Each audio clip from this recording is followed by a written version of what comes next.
Salam anak-anak, apa kabarnya hari ini? Pasti tetap sehat dan sukacita. Saya sapa sekali lagi supaya anak-anak bisa menyambut dengan sukacita ya. Salam anak-anak, apa kabarnya hari ini? Tetap sehat dan sukacita. Kita semua diberkati oleh Tuhan sehingga kita bisa melaksanakan ibadah pada hari ini. Selamat beribadah di ibadah sekolah minggu GKI Sumut Kuala Menciri. Mari kita mohon pimpinan Roh Kudus. Mari kita berdoa. Allah Bapa kami yang di surga, kami bersyukur ya Tuhan karena Engkau mengasihi kami hingga saat ini. Minggu lalu kami sudah mendengarkan firman-Mu melalui ibadah. Pada saat ini Tuhan, kami juga mau mendengarkan firman-Mu ya Tuhan. Kami mau melakukan ibadah, walaupun ibadahnya kami laksanakan dari rumah. Tapi kami percaya kuasa Roh Kudus menuntun, memimpin kami, sehingga kami mendapatkan berkat Tuhan. Kami mendapatkan pengertian dari firman Tuhan yang kami dengar pada hari ini. Berkati kami Tuhan, berkati anak-anak sekolah minggu, sehingga mereka juga bersuka cita dan memuliakan Tuhan dan mendengarkan firman. Terima kasih ya Bapa, ampuni salah dosa kami Tuhan, sehingga kami layak di hadapan-Mu saat ini. Berkatalah kepada kami, karena kami anak-anak-Mu siap mendengarkan firman-Mu. Berkati juga hamba-Mu ya Tuhan, sehingga kebenaran firman boleh disampaikan kepada anak-anak pada hari ini. Dalam nama Tuhan kami Yesus Kristus, kami sudah berdoa. Amin.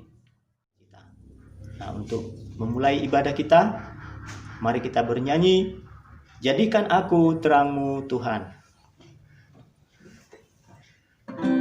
Ikutin ya dari rumah.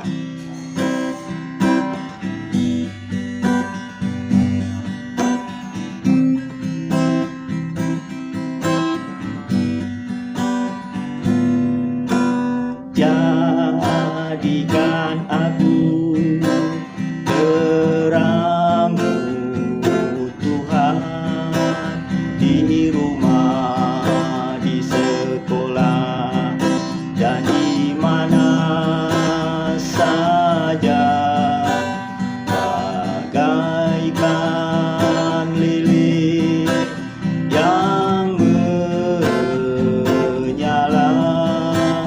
di tengah kegelapan dunia.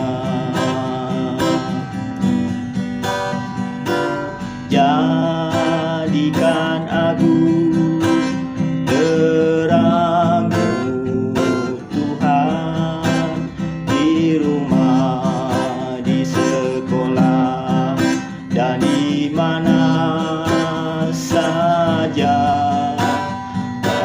bagaikan lilin yang menyala di tengah kegelapan dunia. Ini lagu ini merupakan permohonan kita atau doa kita supaya kita menjadi terang Tuhan di mana saja kita berada, mau menjadi berkat. Nah, sebagai tema kita pada hari ini, taat melakukan tugas masing-masing, yang diambil dari Kisah Para Rasul 6 ayat 1 sampai 7. Kisah Para Rasul 6 ayat 1 sampai 7. Bapak baca dari sini, adik-adik mengikuti dari rumah. Pada masa itu, ketika jumlah murid makin bertambah, timbullah sungut-sungut di antara orang-orang Yahudi yang berbahasa Yunani terhadap orang-orang Ibrani, karena pembagian kepada janda-janda mereka diabaikan dalam pelayanan sehari-hari.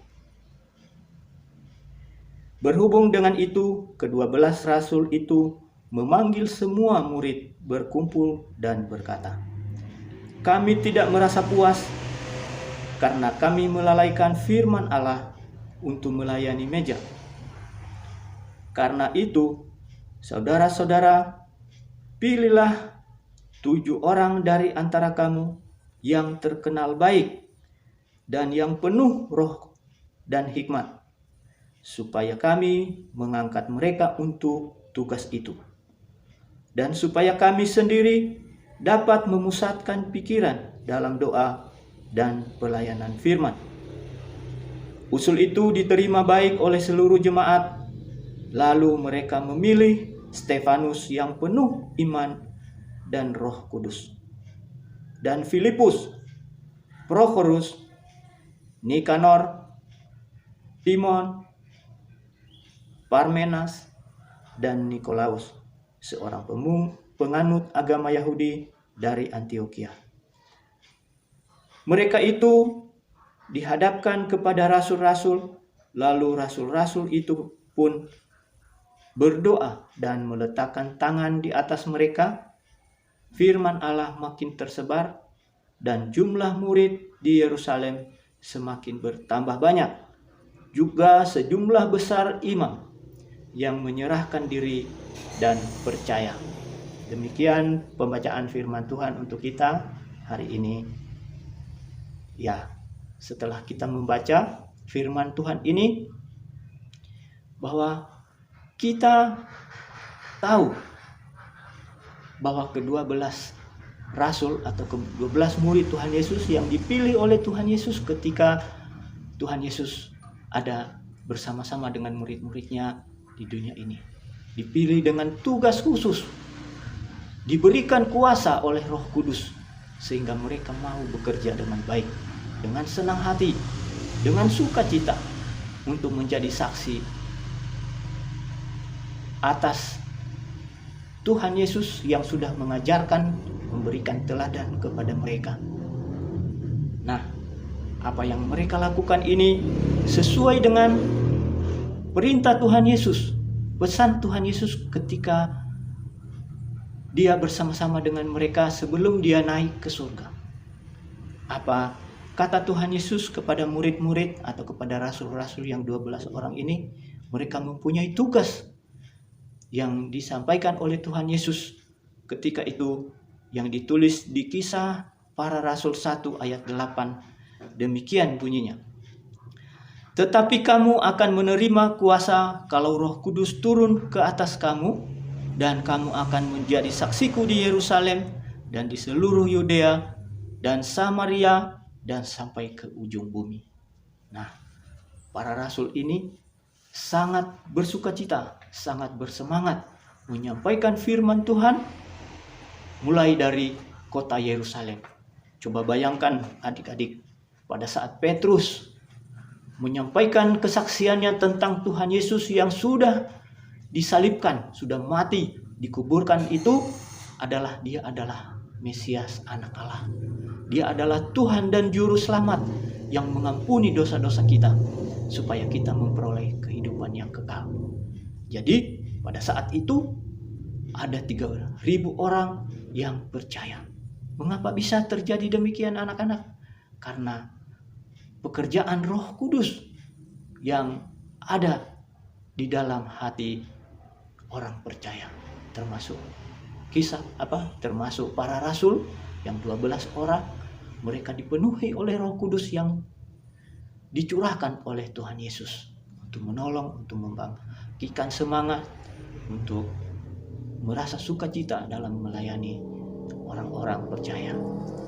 Nah, jadi semakin banyak orang yang harus dilayani oleh ke-12 orang para rasul itu, sehingga mulai terganggu tugas utama mereka. Tugas para rasul ini yaitu harusnya mereka sering berdoa, mendoakan jemaat, sering menyampaikan firman Tuhan. Biarpun orang-orang yang sudah percaya, mereka harus mendengarkan terus-menerus firman Tuhan dari para rasul ini, supaya iman mereka terpelihara, mereka tidak menjadi lemah, mereka tetap percaya kepada Tuhan Yesus. Sehingga para rasul harus menyampaikan terus, mengingatkan terus melalui firman Tuhan, harus disampaikan kepada orang-orang percaya. Karena firman Tuhan itu adalah makanan rohani bagi orang percaya. Nah, untuk itu anak-anak, begitu juga kita sebagai murid Tuhan Yesus atau anak-anak sekolah minggu, kita harus belajar firman Tuhan setiap hari. Kita harus rajin berdoa dan kita harus penuh dengan Roh Kudus supaya kita tetap bersemangat dan mau bersukacita, tetap percaya kepada Tuhan Yesus dan mau melakukan sesuai dengan apa yang mampu kita lakukan sebagai anak-anak Tuhan.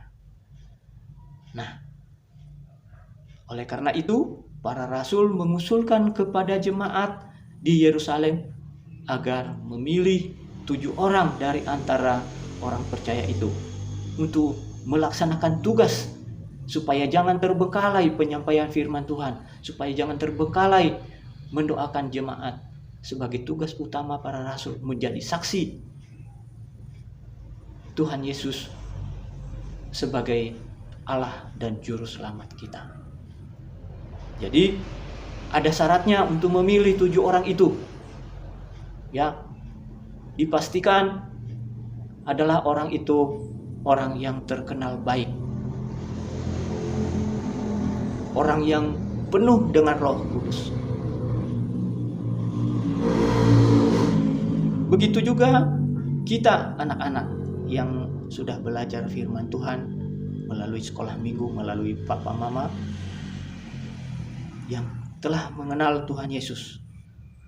Kita juga harus menjadi yang terkenal baik dan yang penuh dengan Roh Kudus.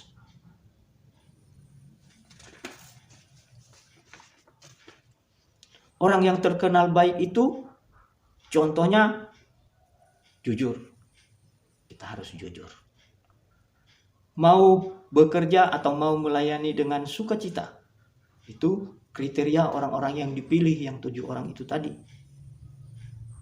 Sopan, tidak sombong, bertanggung jawab atas tugas yang diberikan kepadanya.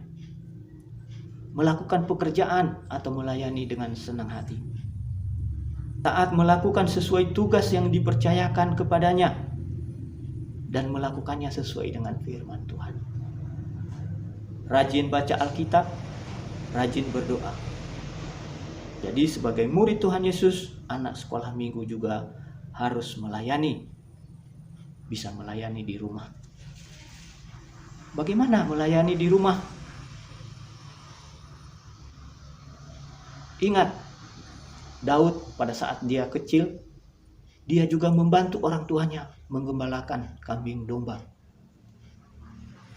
Dia bekerja membantu orang tuanya menjadi seorang gembala yang hebat.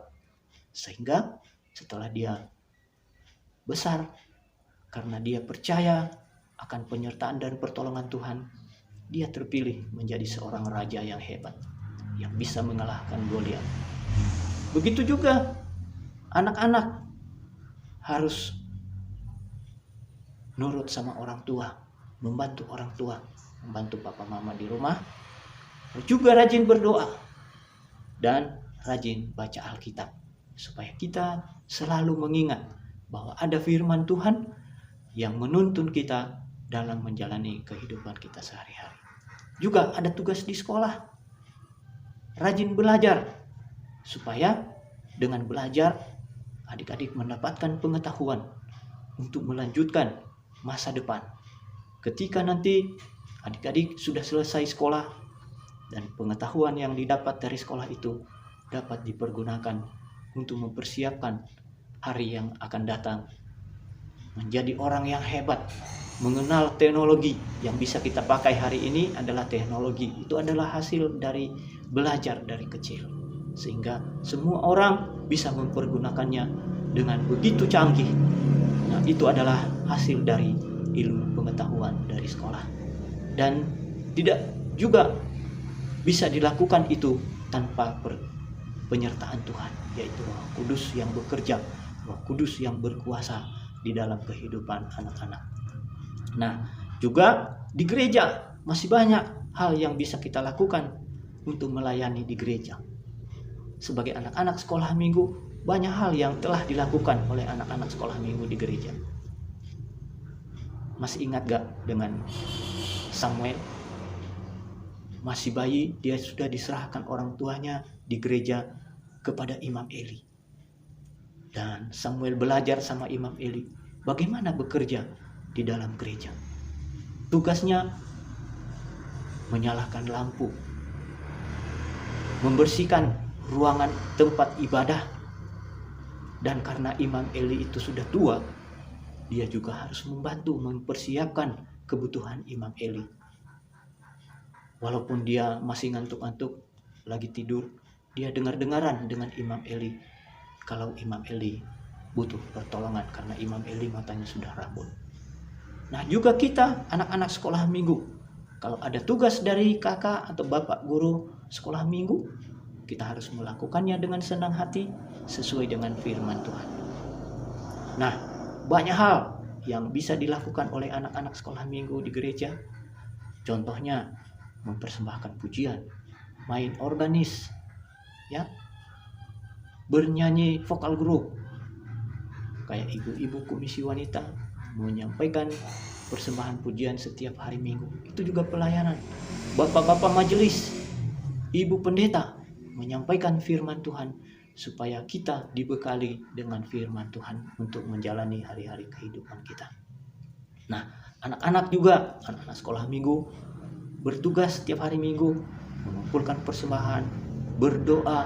Nah, itu semua juga tugas kita yang harus kita lakukan dengan senang hati. Seperti yang mempersembahkan pujian juga, misalnya Joel, Joshua dan Edo suka menyampaikan pujian pada saat ibadah. Jocelyn dan Jamie dengan musiknya juga sangat luar biasa. Dan juga pada saat ibadah ada kawan-kawan kita yang dari sekolah minggu, mereka sekarang sudah remaja, Bang Edo dengan organisnya, Cika, Karesa, dan teman-teman yang lain. Juga para remaja dan pemuda sering menyampaikan puji-pujian pada saat ibadah. Itu semua dilakukan untuk kemuliaan nama Tuhan. Artinya kita yang telah belajar firman Tuhan, mari kita dengan senang hati melakukan tugas kita sesuai dengan apa yang kita mampu lakukan untuk kemuliaan nama Tuhan. Demikian ibadah kita pada hari ini, anak-anak. Marilah kita menjadi anak-anak yang terkenal baik, yang penuh dengan Roh Kudus, karena kita adalah murid-murid Tuhan Yesus. Untuk mengakhiri ibadah kita pada hari ini, mari kita bernyanyi bersama Tuhan Yesus, aku berjanji. Jadi lagu ini merupakan janji kita kepada Tuhan Yesus supaya kita tetap hidup seturut dengan kehendak Tuhan Yesus.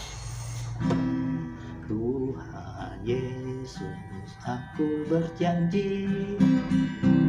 Ikutin ya dari rumah.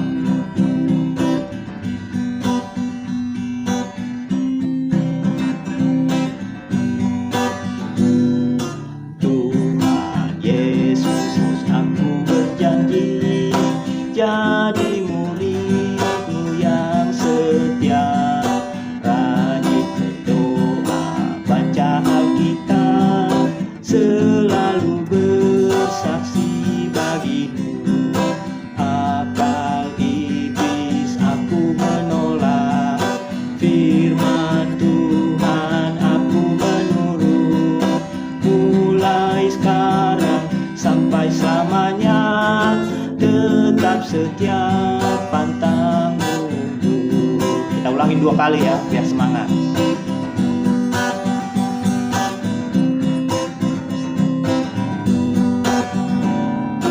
Tuhan Yesus, aku berjanji jadi muridmu yang setia, rajin berdoa, baca Alkitab, selalu bersaksi bagimu. Akal iblis aku menolak, firman Tuhan aku menurut. Mulai sekarang sampai selamanya, tetap setia pantang mundur. Tuhan Yesus, aku berjanji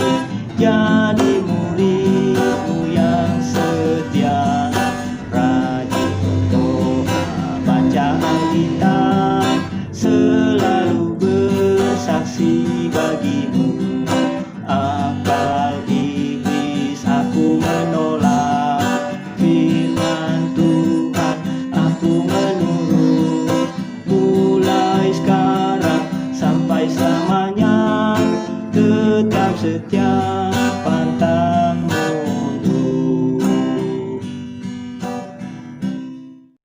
Anak-anak, mari kita berdoa. Allah Bapa kami yang di surga, kami mengucap syukur ya Tuhan, karena Engkau mengasihi kami hingga saat ini. Kami bersyukur ya Tuhan atas penyertaan-Mu sehingga kami boleh belajar dan merenungkan firman-Mu. Tuhan Yesus, pimpin kami dengan kuasa Roh Kudus-Mu sehingga kami mampu untuk melakukan firman-Mu dengan baik. Terima kasih ya Bapa. Berkati juga anak-anak sekolah minggu, karena mereka juga hanya beribadah di rumah, tapi biarlah Tuhan menolong dengan kuasa Roh Kudus, mereka tetap semangat, rajin berdoa dan membaca firman Tuhan. Seperti yang lagu yang sudah kami nyanyikan, sebagai janji kami mau menjadi murid Tuhan Yesus yang baik. Terima kasih ya Bapa. Berkati orang tua anak-anak, baik dimanapun mereka berada. Juga kami berdoa secara khusus supaya wabah virus corona ini boleh berakhir di lingkungan kami, sehingga kami boleh beribadah seperti biasa. Supaya kami bersukacita bersama teman-teman untuk memuliakan nama Tuhan di gereja. Terima kasih ya Bapa. Inilah doa dan permohonan kami. Di dalam nama Tuhan kami Yesus Kristus, kami sudah berdoa dan mengucap syukur. Kita berdoa Bapa kami secara bersama-sama.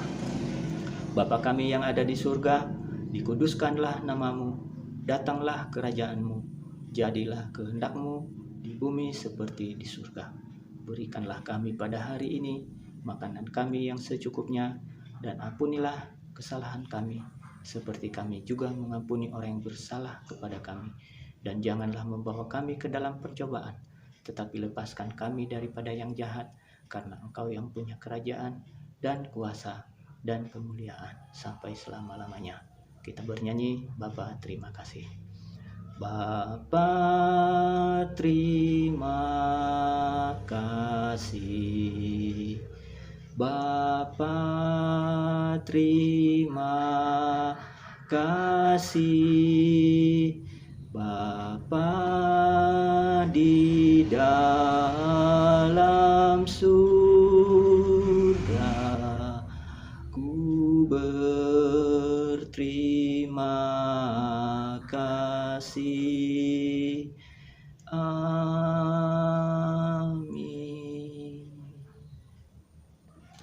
Shalom anak-anak, sampai ketemu minggu depan.